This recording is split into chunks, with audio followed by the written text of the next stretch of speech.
যে বাংলাদেশটা এখন আমরা দেখছি, এই বাংলাদেশ পেতে ৪৭ থেকে ২৪ পর্যন্ত আমাদেরকে অপেক্ষা করতে হয়েছে। বাংলাদেশকে এই পর্যায়ে আসতে ঢাকা বিশ্ববিদ্যালয়ের মেধাবী ছাত্রনেতা শহীদ আব্দুল মালিক থেকে শুরু করে সর্বশেষ বিপ্লবী শরীফ উসমান হাদি পর্যন্ত অনেককে জীবন দিতে হয়েছে। যুগে যুগে দেশের জন্য, দিনের জন্য লড়াই করে যারা জীবন দিয়েছেন, দেশে কিংবা প্রবাসে যেখানেই হোক, মহান রবের দরবারে দোয়া করি আল্লাহ তাদেরকে মর্যাদাবান শহীদ হিসাবে কবুল করুন। আমরা তাদের জীবন এবং রক্তের কাছে ঋণী।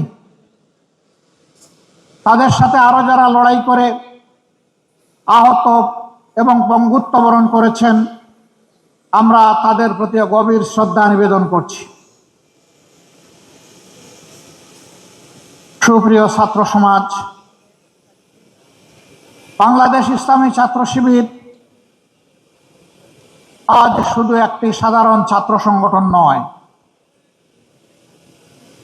কার্যত ২৪-এর বিপ্লব পরবর্তী এই সময়ে বাংলাদেশের আপামর ছাত্র সমাজ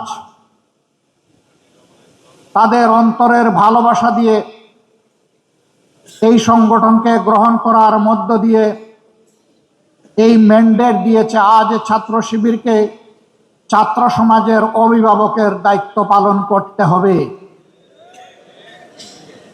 আমাদের প্রতিটি শিক্ষা প্রতিষ্ঠানকে চরিত্র গঠন, নৈতিক শিক্ষা, আধুনিক শিক্ষা এবং গবেষণার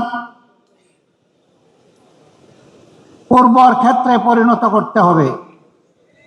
দুঃখের বিষয়, ৫৪ বছর ছাত্রদের হাত থেকে কলম কেড়ে নেওয়া হয়েছিল। RICL TMX, যুগের পর যুগ স্থাপনা থাকে মজবুত। কোমলমতি ছাত্রদেরকে বিভ্রান্ত করে তাদের হাতে অস্ত্র তুলে দেওয়া হয়েছিল। শিক্ষা প্রতিষ্ঠানগুলো মিনি ক্যান্টনমেন্টে পরিণত হয়েছিল। আমাদের মেয়েদের ইজ্জতের কোনো গ্যারান্টি ছিল না, ছাত্রদের জীবনের কোনো গ্যারান্টি ছিল না, তাদের ক্যারিয়ারের কোনো গ্যারান্টি ছিল না। তাদেরকে এই সমস্ত শিক্ষা প্রতিষ্ঠানে পাঠিয়ে মা বাবা সবসময় উদ্বেগ উৎকণ্ঠায় থাকতেন।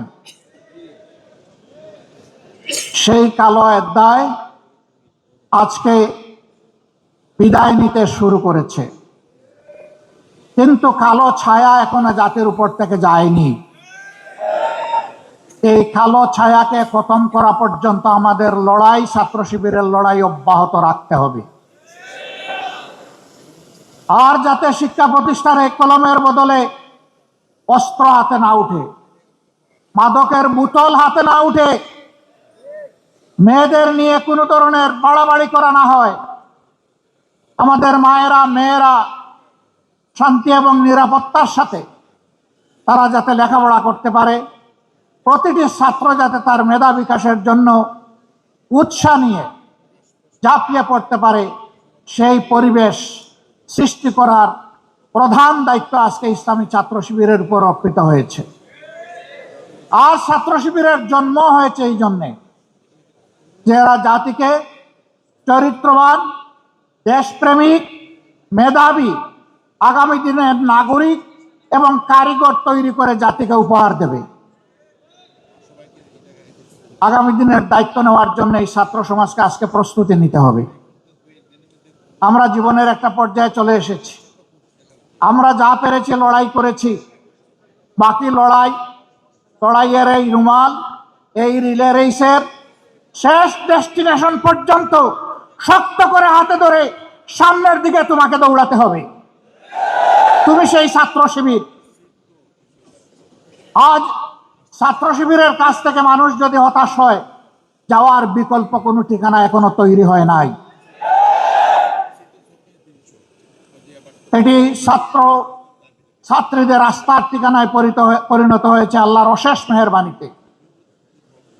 এই সম্মান, এই দায়িত্ব উপলব্ধি করে ছাত্র শিবিরকে ছাত্র শিবিরের প্রতিটি কর্মী সমর্থককে নিজেদেরকে গড়তে হবে এবং তার সহপাঠীদেরকে গড়ার জন্য দায়িত্ব নিতে হবে।